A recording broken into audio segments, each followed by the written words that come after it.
Fala pessoal, sejam bem-vindos ao podcast Cara dos Esportes, nosso episódio de início de semana, NFL aqui no podcast Cara dos Esportes, temporada tá se aproximando, pré-temporada já começou com um belíssimo jogo do Hall da Fama, só os degenerados que apostaram no jogo do Hall da Fama assistiram. Aqui comigo hoje, Rodrigo Moisés, pra gente fazer mais um episódio da nossa série de previews divisão por divisão. NFC Oeste, eu ia falar NFC Norte foi o último podcast, mas NFC Oeste hoje, a gente vai falar de Seahawks, 49ers, Rams e Cardinals. Como eu falei com meu amigo Rodrigo Moisés, ouvintes de longa data com certeza vão reconhecer a voz dele, ele que é jornalista, um dos melhores jogadores de flag football do Brasil, um dos GOAT do Floripa Ghosts. Há quem diga que é um grande debate, né, se é ele, se é o Nicolas, o GOAT do Floripa Ghosts. Eu discordo do Rodrigo, eu acho que é ele, não acho que é o Nicolas. Rodrigo, seja bem-vindo ao podcast Cara dos Esportes mais uma vez. Olá, Gabriel, olá a todos os nossos ouvintes, é muito bom estar de volta aqui na minha aparição que é semestral, que por aí. Agora ultimamente tenho feito. Não tem sido muito frequente, mas é sempre muito bom gravar, especialmente quando a gente vai falar de uma divisão que você tem um interesse. NFC Oeste, né? Eu tenho um interesse particular, né, no NFC Oeste, então quem é ouvinte de longa data aí certamente já sabe qual é. Rodrigo, torcedor do Seattle Seahawks, e essa participação dele não é mais frequente por culpa de quem, Rodrigo? Por culpa minha. Então vamos... Mas assim, um bastidor, né? O Gabriel ele já queria me substituir, mas eu fui aqui guerreiro, eu tentei insistir até o fim. Estamos gravando em um horário alternativo para garantir a minha presença aqui no podcast. Verdade, mas porque a minha a igreja aqui, que é o meu... Não sei, vamos ver, é o meu... Uma grande rivalidade na NFL, assim, dos jogadores que se odeiam, né? Sei lá, pensem aí, será... Eu não tô me vindo nenhuma cabeça, né? Tinha muito... O Crabtree com o Aqib Talib. Isso, não, eu ia falar Crabtree com o Sherman também, né?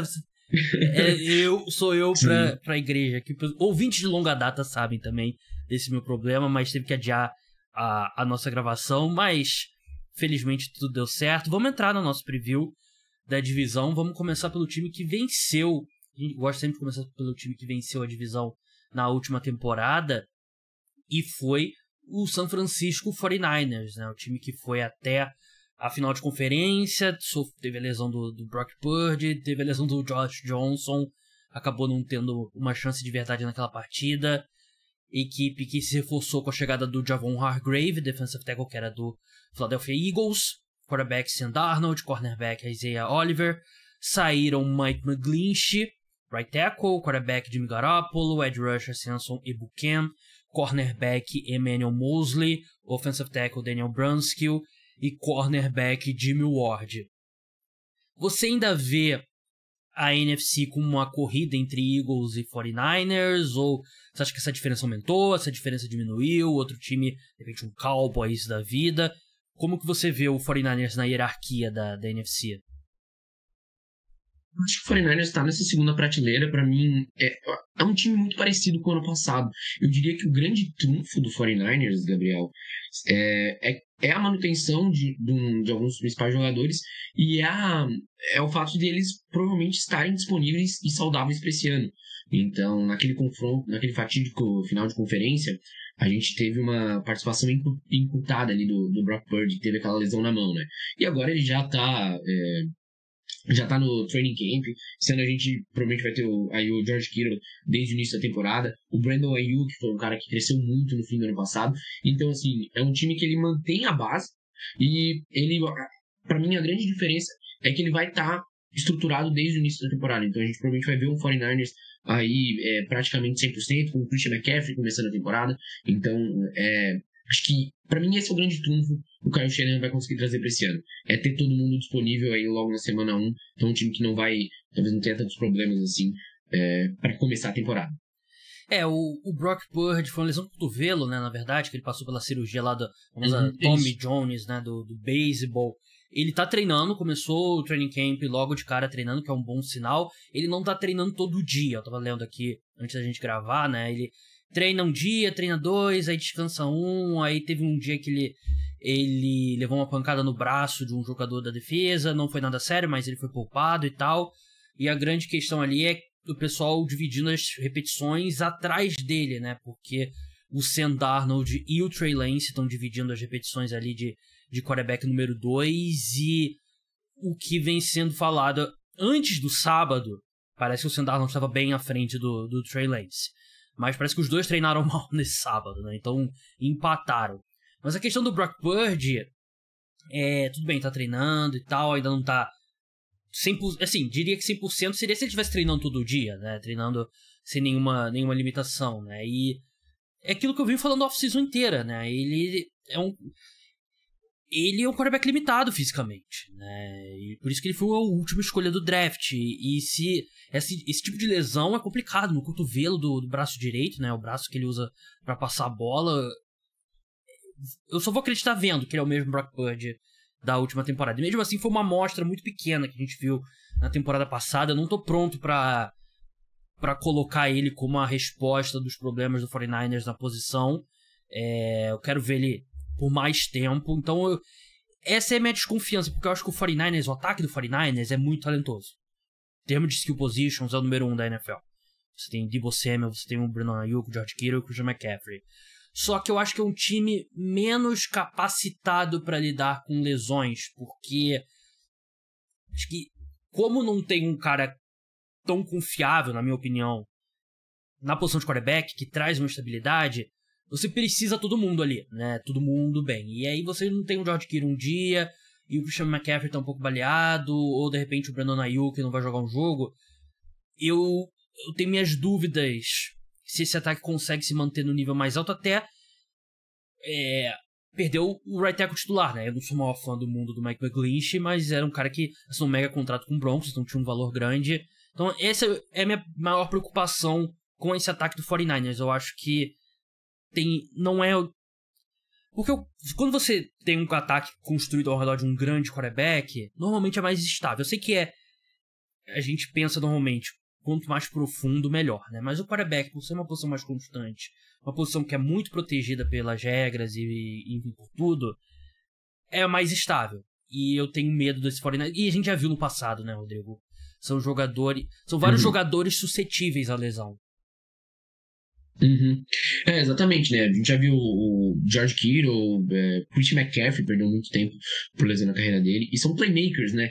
E talvez a principal característica, assim, quando a gente compara, com qual quarterback talvez tu pense quando tu vê o Brock Purdy, talvez eu pense primeiro no Jimmy Garoppolo, né? Então, aonde que o Brock Purdy pode chegar? Provavelmente é mais ou menos isso, assim, é um cara que vai ser um game manager, não vai ser aquele cara que vai ter aquele jogo de 450, 500 jardas com frequência. É um cara que ele pode oferecer bastante precisão, mas que provavelmente a gente não vai ver ele passando também tantas vezes a bola durante o jogo. E para isso, tu depende de playmakers.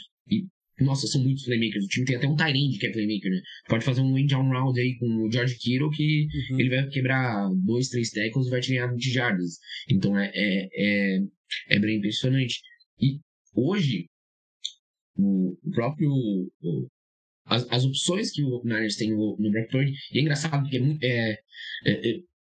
não se vê muito se falando sobre QBs número 2 na NFL, né? E a situação do 49ers a gente está constantemente debatendo, e o que a gente tem visto do Trey Lance não parece ser muito animador, né? O cara que está indo aí pro 3º ano dele na NFL, jogou muito pouco, teve lesões, e quando jogou não mostrou estar pronto. E do outro lado a gente tem o Sam Darnold, né? Que é um cara que não teve em boas situações durante a carreira, mas também não se ajudou muito. Então, assim, não passa muita confiança. Então, se o Brock Purdy realmente não conseguir ficar saudável, acende um alerta.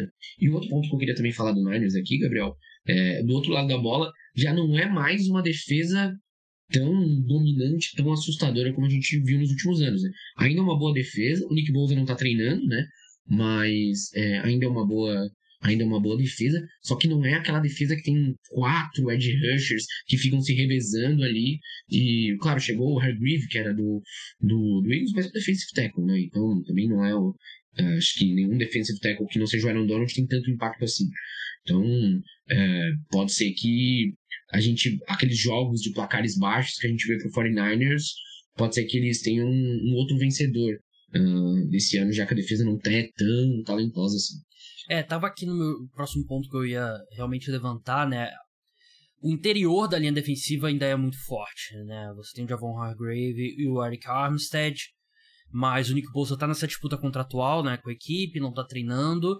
E aí hoje no depth chart aqui do San Francisco 49ers, os edge rushers titulares seriam o Clelin Ferrell e o Drake Jackson, né, que não é muito animador. E tem a saída também do DeMeco Ryans, né, que agora é o head coach do Houston Texans. Eles substituíram muito bem o Robert Saleh, que foi ser head coach no New York Jets, com o DeMeco Ryans, e eu acho que eles substituíram muito bem o DeMeco Ryans também com o Steve Wilkes, que é um cara que já foi head coach, um cara que é especialista em secundária, mas eu concordo plenamente, eu acho que em termos de talento não é uma defesa tão boa quanto a gente viu do 49ers, né? No passado a posição de cornerback é um pouco complicada também, né? Eles perderam ali talento nos últimos anos na posição, então vai exigir mais do ataque, né? Porque eu não acho que a gente vai ver a mesma dominância, não acho que vai ser uma defesa ruim, mas perdeu profundidade, tanto na edge rusher, tanto quanto na secundária.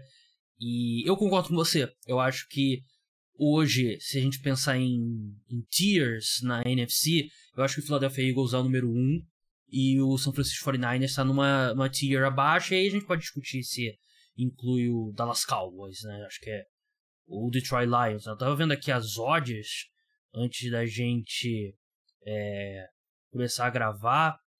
Philadelphia Eagles é o favorito para vencer a NFC, 4,0. 49ers 4,50. Então, esse site aqui vê os dois como na mesma tier, né? Dallas Cowboys 7. E o quarto colocado, Detroit Lions, 10,0. Depois vai cair para 15 com Saints e Seahawks e tal. Mas o mercado vê esses dois times na mesma tier. Eu concordo com o Rodrigo, eu não acho que eles estão. Seattle Seahawks agora, né? Aliás, o over-under de vitórias do 49ers, 11,5. Eu iria de under justo porque eu acho que é um número alto. E eu acho que, sei lá, 5 jogos que George Kittle ou Christian McCaffrey ou Deebo Samuel percam, eu acho que já vai fazer eles ficarem no under. O que você iria, Rodrigo? Qual que é a linha, Gabriel? 11,5. 11,5. É engraçado, né? Porque agora a gente sempre tem que lembrar nesse over-under que tem 17 jogos agora, né? É verdade. Então às vezes eu penso, não, nossa, será que o Niners só vai perder 4 jogos? Mas agora eles podem perder 5. Mas eu acho que é under, assim. Vou dar um spoiler, né? Não sei se eu vejo alguém nessa divisão conseguindo mais de 11 vitórias, sendo bem sincero. Até pelo equilíbrio e as históricas rivalidades, né? Eu lembro que quando o Seahawks era um time muito dominante na divisão, eles sempre davam um jeito de perder pro Jeff Fisher do Rams. Então, é uma divisão também que é bem chata nesse sentido. Eu, sinceramente, não vejo o Niners. Assim, eu vou dizer, eu acho que a linha tá bem justa, né? Mas eu acho que hoje eu botaria dinheiro no under. Você falou do rivalidade da NFC, né? Oeste, né? Aqueles épicos Seahawks e Cardinals, né? Sempre um jogo completamente maluco, né? É bem cara da... Niners e Seahawks também, teve jogo de semana 17, que o Seahawks ficou linha de 1 ali, linha de 2 pra ganhar a divisão. Então... tem isso também. É realmente uma divisão que tem sido muito disputada. Vamos falar do Seattle Seahawks, over-under 8,5. Chegaram Draymond Jones, defensive lineman que era do Denver Broncos, safety Julian Love dos Giants, linebacker Devin Bush do Pittsburgh Steelers, volta para casa o Bob Wagner, linebacker, e eles draftaram o Jackson Smith-Njigba na primeira rodada do draft, saíram Puna Ford, defensive tackle, né, o Rashad Penny, running back, edge rusher Darrell Johnson, ataque do Seahawks, mais um ano de Charles Cross como left tackle e Abraham Lucas, que foram 2 achados. Quer dizer, o Abraham Lucas foi um achado, né? O Charles Cross foi uma escolha bem alta e era um cara bem projetado. Vão estar um ano mais velho, os 2 tackles. Tem o Jackson Smith-Njigba, que eu acho que tem tudo para ter um impacto imediato ali como wide receiver 3, e você tem um trio de verdade mesmo, assim, um dos melhores trios da NFL, DK Metcalf, Tyler Lockett, que odeia jardas após a recepção, e o Jackson Smith-Njigba. A grande questão é, dá pra continuar confiando no Geno Smith, Rodrigo? Porque ele começou muito bem, ele estava de forma legítima na discussão para MVP, e não terminou a temporada tão bem quanto ele começou. Com um ataque melhor ao redor dele, você consegue ver ele mantendo ali um top 10, top 12 na posição, como ele foi no primeiro mês e meio, mais ou menos, da última temporada? Só para acrescentar ali dessas aquisições do Seahawks teve importantes, também teve o Devon Witherspoon, né? Sim. Que foi o cornerback que eles pegaram no top 5. Uhum. Eu, curiosamente, né? Eu nunca vi o Seahawks pegar um jogador no top 5, né? Então tô bem curioso. Pegava no top 5 de outros drafts, né? Eu lembro quando eles trouxeram o Dion Jordan, o Luke Jokiel, mas draftar mesmo. Mas sobre o Geno Smith, é a grande dúvida, né? E é muito curioso, porque se vocês falassem pra mim há 5 anos atrás, olha, em 2023 tu vai estar animado porque tu vai estar começando o ano com Geno Smith e Pete Carroll e o Seahawks vai ser um dos melhores ataques da NFL, eu falaria que você tá maluco, assim. E é impressionante. O Geno Smith, como você falou, ele de fato ele caiu na segunda metade da temporada, mas não caiu tanto também para gerar uma grande desconfiança, assim. O Seahawks teve outros problemas no ano passado, teve alguns problemas na defesa, principalmente, mas assim, pra mim o Geno Smith tem um teto bem claro, mas hoje eu acho que ele tá jogando muito bem, assim. Acho que hoje eu tô bem confiante com a temporada dele. Eu acho que acho que ele talvez ele não repita aquele início de temporada que realmente, meu Deus, candidato a MVP.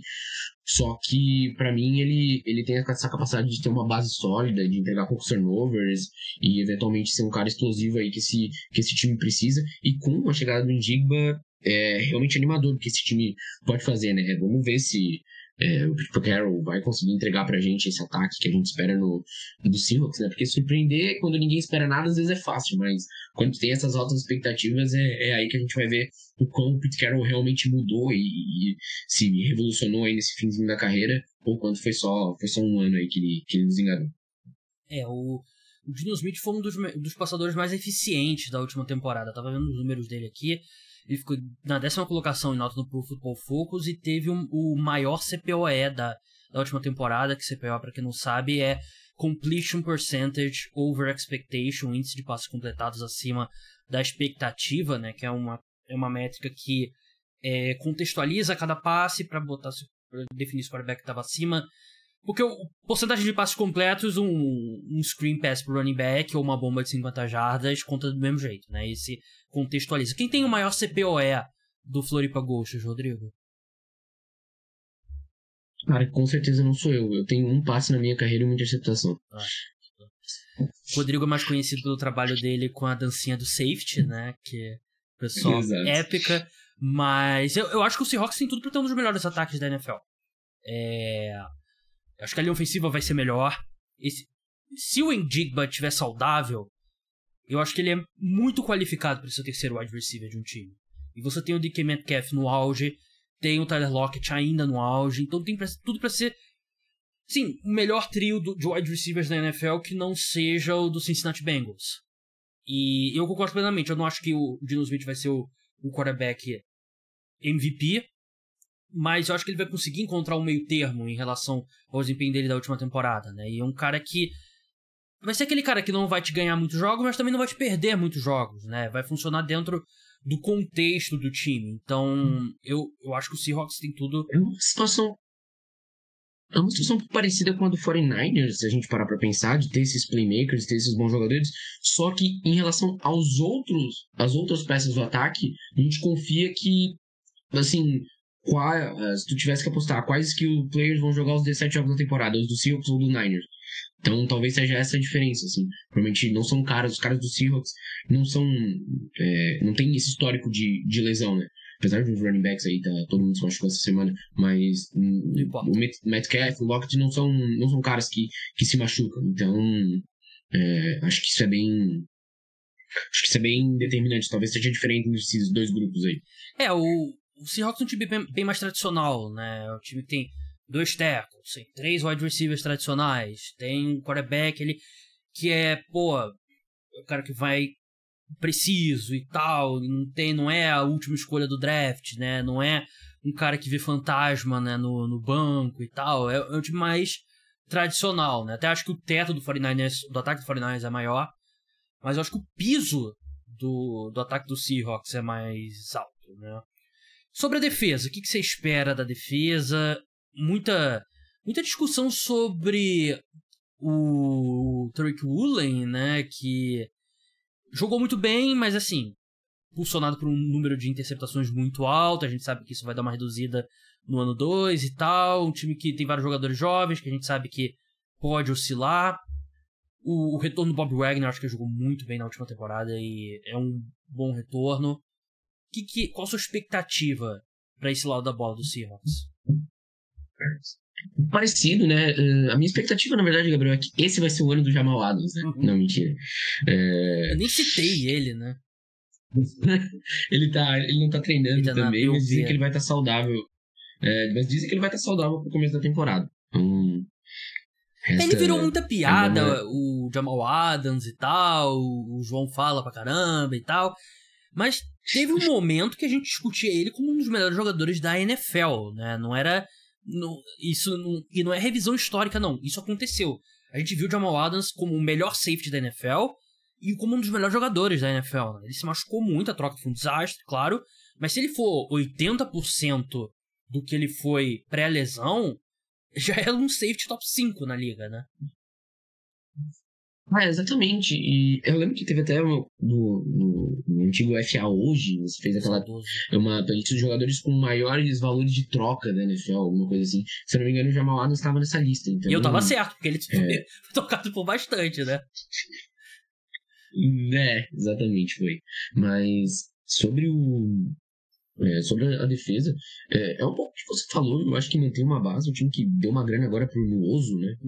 Mas eu acho que veio do Chargers, é um cara que saca bem. O Seahawks teve os últimos anos ruins na escolha de draft na defesa, mas esse ano teve uma top 5, pegou um cornerback. Eu acho que essa dupla Devon Witherspoon e Tariq Woolen, mais que você falou o número de interceptações dele vai reduzir. Vai, mas talvez ele seja um pouco mais lockdown esse ano. Ele é um dos cornerbacks mais rápidos da NFL também. Ele é um cara muito grande, então as expectativas são altas, né? Tem o Quandre Diggs. O Julian Love, eu gosto muito dele, que veio do Giants. É um cara que é um desses safeties que pode alinhar de nickelback também. Então, enfim, talvez não seja uma defesa igual a que o Seahawks tinha no passado, que tinha, no passado, né, que com muitos playmakers, tinha o Cliff Avril, tinha o Michael Bennett, todo mundo lá, aquela secundária maravilhosa, mas é uma defesa mais estruturada, assim, é uma defesa que aos poucos vai melhorando, certamente não vai estar entre as 10 piores da NFL, provavelmente não vai estar entre as 10 melhores também, mas, assim, para um ataque que promete ser tão bom, ter uma defesa que não seja ruim, já é um grande passo. Eu sempre fui muito crítico do Pete Carroll, né, dele estar ultrapassado e tal, mas eu achei que a equipe se movimentou bem no draft quando trouxe o Devon Witherspoon, né, porque eu acho que seria fácil olhar pra secundária e falar, não, a gente tá bem de cornerback aqui, não precisa, né, mas a equipe agora tem ele, tem o Tariq Woolen, tem o Kobe Bryant que jogou bem na escolha de 4ª rodada da equipe, trouxe o veterano no Artie Burns, tem o Michael Jackson também, Quandre Diggs, um excelente safety, o Jamal Adams, o que ele trouxe vai ser o famoso plus a mais, né? Então acho que é uma defesa que fez boas apostas, assim. Eu acho que tem tudo. Concordo com você, não vai ser uma das piores da NFL, não vai ser uma das melhores, mas eu acho que vai ser mais do que suficiente, porque o que importa realmente é o ataque. Agora que todo mundo já aceitou que o running back não importa, eu tô indo pro camp que a defesa não importa, né? Cada vez subindo ali um estágio e depois nada importa, né? Aí eu vou pro podcast sobre niilismo aqui, nada importa. Vamos passar para Los Angeles Rams agora. Aliás, a gente não falou da linha, eu acho. Não falamos, é isso que eu ia lembrar. 8,5 Seahawks. Eu iria de over aqui. Assim, o under 8 significa que está negativo, né? Eu acho que o time do Seahawks parece ser mais talentoso do que 8 vitórias, então eu acho que eu iria no over aí. Também iria de over. Los Angeles Rams, time que Saiu muita gente, não chegou muita. Chegou aqui de relevante, basicamente, o DeMarcus Robinson, wide receiver que era dos Ravens, antes era dos Chiefs. Saiu o Baker Mayfield, o Bob Wagner, o defensive tackle Greg Gaines, defensive tackle Sean Robinson, edge rusher Leonard Floyd, safety Taylor Rapp e cornerback Jalen Ramsey, né, foi trocado para o Miami Dolphins. O Football Outsiders tem uma estatística que eles medem que são os times mais impactados por lesões, né, que aí tem jogador que é titular, tem um peso diferente, jogador rotacional e tal. Os Rams foram o time que mais, segundo time que mais teve impacto de lesões, muito porque eles perderam os 3 melhores jogadores do time, né? O Matthew Stafford, o Cooper Kupp e o Aaron Donald. Assim, a gente passou anos falando, não, os Rams estão indo pro tudo ou nada, estão indo pro tudo ou nada, estão indo pro tudo ou nada. Eles conseguiram vencer o título. Só que agora eles estão vivendo os efeitos de você ir pro tudo ou nada, né, Rodrigo? Exatamente, né? Agora eles estão com nada. Perderam... Conseguiram o título, maneiro, mas agora... Sim. Exato, tem que lidar com as consequências ali, né? Podia ser pior, podia ser um Brooklyn Nets da vida que não tudo ou nada e... 2 vezes. 2 vezes, verdade. Então, enfim, mas falando sobre o Rams, é curioso, né? Porque é um time que, sem esses 3 jogadores, claro, qualquer time sem os seus 3 melhores jogadores vai ficar ruim, mas é um time muito pouco profundo. E isso pra mim é muito preocupante, assim. Porque beleza, tu tem o top 5 wide receiver, tu tem o melhor defensor da liga e tu tem um quarterback que saudável é muito bom. Só que parece que, assim, é difícil tu achar talento nesse time do Rams, assim. Poxa, quando tu falou que a principal aquisição deles na off-season foi o DeMarcus Robinson, eu tenho depressão aqui, assim, né? O DeMarcus Robinson era um cara mais ou menos jogando com uma Mahomes e no ataque do Andy Reid. Então, é nesse ataque do Rams que ele vai explodir de vez, que ele vai convencer que ele era o cara para ser o número 1. Então, é um pouco complicado, né? A gente pensa assim, acho que é um time que vai ficar muito condicionado à saúde especialmente desses 3 jogadores. E, assim, perdeu, inclusive, apoio, né? Por exemplo, perdeu o Leonard Floyd, perdeu o Bob Wagner, perdeu jogadores que, assim, também davam que seguravam um pouco a base, né? Desse time. Então, eu vejo o Rams, assim... Se eu fosse torcedor do Rams, eu ficaria bem preocupado, assim, eu ficaria dando F5 ali nos reports pra saber como é que tá o Aaron Donald, pra saber como é que tá o Cooper Kupp, o Matt Stafford, porque senão é difícil tu ver uma boa perspectiva pra esse Rams na temporada.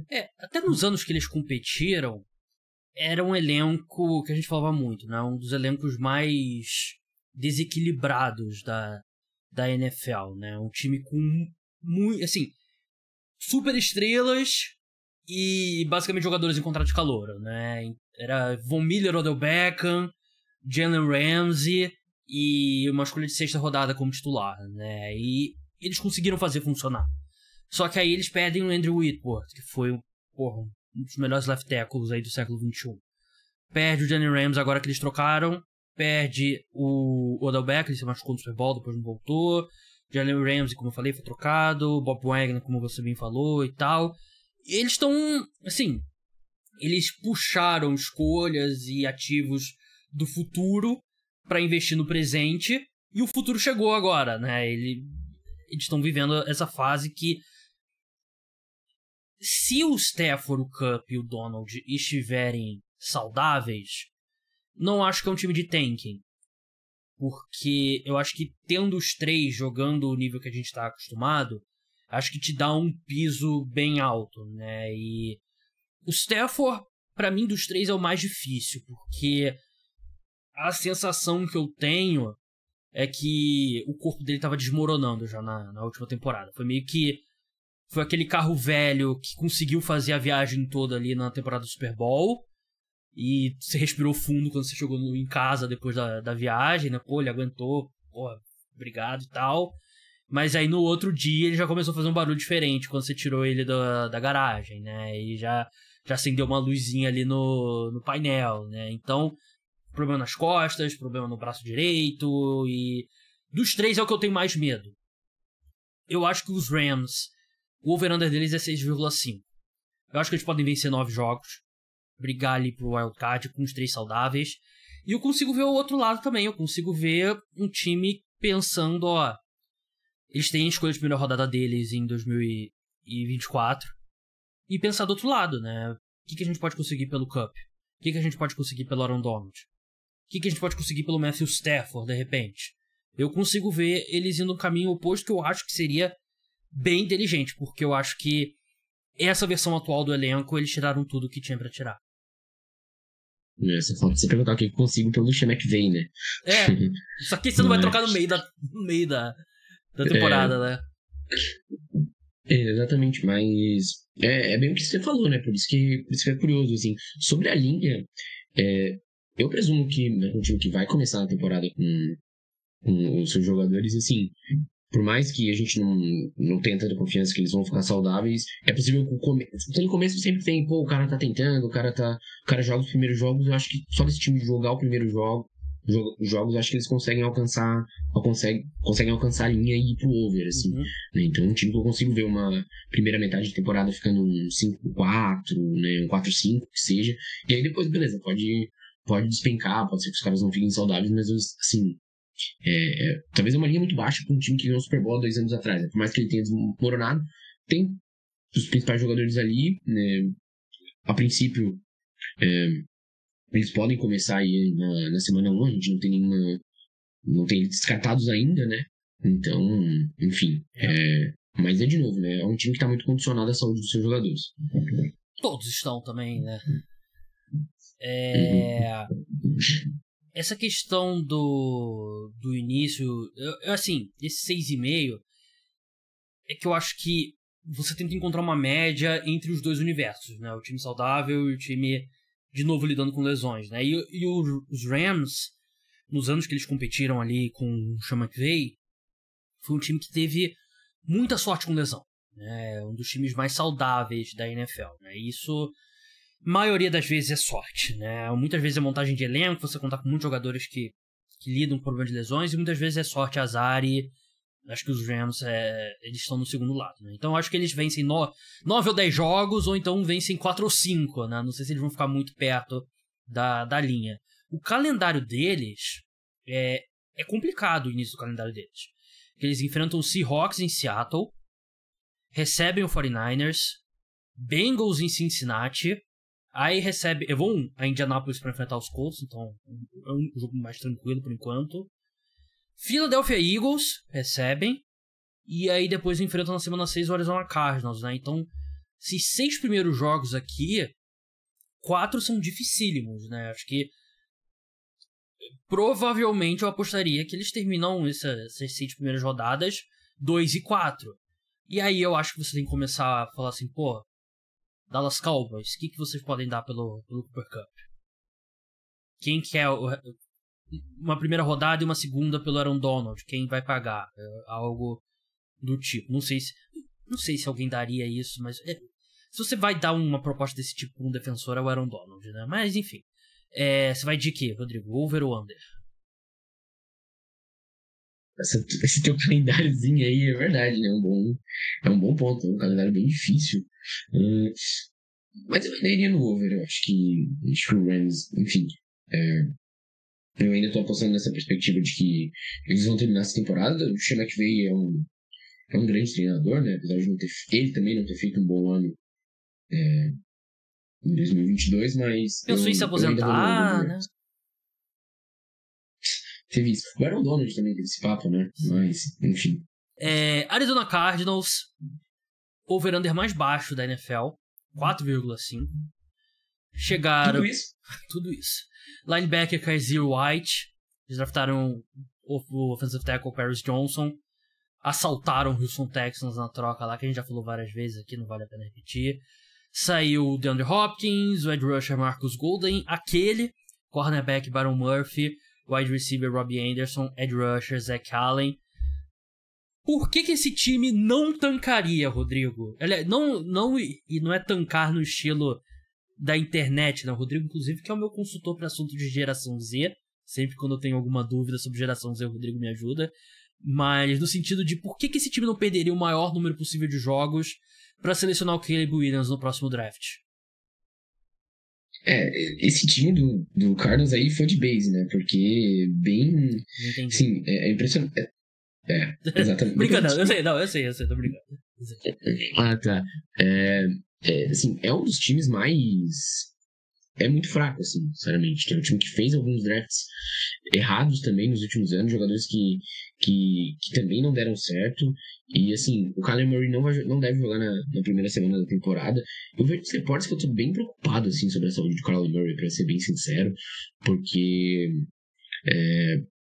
a gente vê tá dizendo que vai ser dia por dia, eles estão fazendo uma avaliação. Eu acho que quando é uma lesão que tu realmente tem uma expectativa e tu tem um planejamento de retorno, tu tem um planejamento de retorno, né? Então aqui ele vai treinar com bola, daqui a 2 semanas ele vai ser reavaliado. Então tu tem isso, assim. Quando tu tá nessa de tu não sabe quando o cara vai jogar, é muito preocupante, assim. A depender de como a temporada vai andar, eu não acho possível que a gente não veja o Kyler Murray em campo esse ano, né? Talvez seja até mais prudente para a equipe. Posso falar minha teoria? Sim. Assim, tem uma questão que é o Kyler Murray, ele machucou tarde, né, na temporada, né? Então é complicado. Eu acho que eles não têm um plano, assim, não tem uma linha do tempo divulgada, porque eu acho que o Kyler Murray não vai jogar nessa temporada. E eu acho que seria o mais inteligente para as duas partes. Kyler Murray, se recupera aqui da sua lesão, não se preocupe em entrar em campo. Eu já falei essa teoria aqui no podcast algumas vezes. A gente vai te ajudar a encontrar um time que você quer, uma situação boa e tal. Fica de boa. E aí a gente tanca pelo Caleb Williams. Eu acho que seria o melhor pros dois lados. Não tem, porque, assim, vamos supor que o Kyler Murray volte, sei lá, no início de outubro. Que eu acho que seria, assim, o mais realista. E volte bem, né? Tipo, volte jogando no melhor nível que a gente tá acostumado a ver o Kyler Murray, né? Um cara que chegou a ter uma metade de temporada que a gente tava falando dele como MVP. Mesmo que seja isso, o que esse time do Cardinals vai brigar? Por nada, né? E assim, não faz. Cada jogo que eles vencerem, eu acho que é uma derrota pra equipe, porque eu acho que eles deveriam terminar 0-17 e ter a chance de construir algo de verdade, né? Ter a chance de selecionar o Caleb Williams e, tipo, vai ser 3, 4 jogos se tiver segunda escolha geral. Seleciona o Drake May, né? Sei lá, aquele outro cara de North Carolina, nem sei se é esse o nome dele.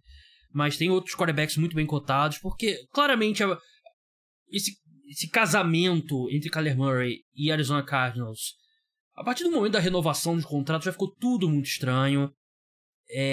Eles insistiram no Cliff Kingsbury um ano mais do que deveriam. Foi uma baita vergonha a história lá, não pode jogar Call of Duty, tem que ter X horas de estudo por semana, como se o cara fosse um adolescente. E aí o pessoal vai lá no Reddit e pega que o desempenho dele cai quando tem evento de 2xP do Call of Duty e tal. Então, assim, começou tudo errado esse segundo contrato do Kyler Murray. Vamos pro divórcio amigável. Pra mim, é o que eles deveriam fazer e eu acho que vai acontecer. O Cardinals tem história com isso, me lembrando, né, que no fatídico ano eu falei, não, eles têm que ficar com o Josh Rosen, porque o Josh Rosen é o futuro. Mas é por aí mesmo, né? Eu acho que é por aí. Eu acho que o Jonathan Gannon talvez seja uma novidade interessante. A gente tá vendo os reports que o Jonathan Gannon ele já mudou a cultura do time, que agora os treinamentos são melhores, os jogadores gostam do treinador. O que também diz um pouco sobre o Cliff Kingsbury, né? Mas, assim, acho que o Cardinals... Minha take é que o Cliff Kingsbury era muito bonito pra ser head coach. Tem que ser o Andy Reid. Você se garantiria... Tem que ser o Bill Belichick. Não pode ser bonito. O Sean McVay é meio que quebra, né, esse argumento. Você se garantiria na porrada com o Cliff Kingsbury? Exatamente. Né? Vamos ver o Matt LaFleur também, né? Mas eu acho que o Jonathan Gannon, ele é uma novidade interessante para esse time. Eu acho que é um cara que pode mudar um pouco essa cultura do Cardinals, aí depois de ter um treinador tão ruim. Para mim é um cara que eu gostava muito do trabalho dele no Eagles, e os reportes de ele ser esse cara de grupo e tal são muito bons, assim, mas como você falou, né, é uma situação que o Cardinals não tem muito ao que ganhar nessa temporada. É um time que tem pouquíssimo talento, um time que tomou decisões ruins, e até as decisões que foram boas, como por exemplo, eu acho que a troca pelo DeAndre Hopkins foi boa. Acho que o time não foi uma troca ruim, mas acabou não dando certo. Então, acho que é bola pra frente, a equipe já superou aí, enfim. Agora tá tentando, é um time que vai tentar se organizar, mas acho que em 2023 as perspectivas assim vão ser de um ano que a equipe já vai querer que ele acabe logo.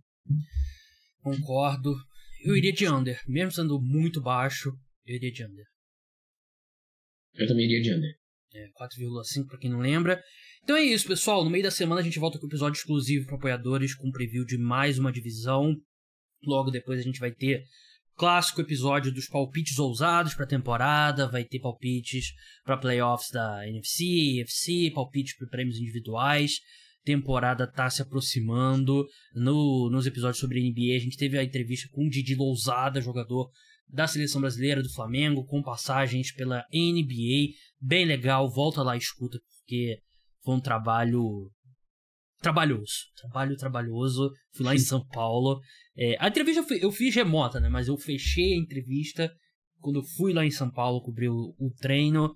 Vai ter mais uma entrevista, dessa vez não é jogador, mas é uma entrevista bem interessante que vem no podcast sobre a NBA dessa semana.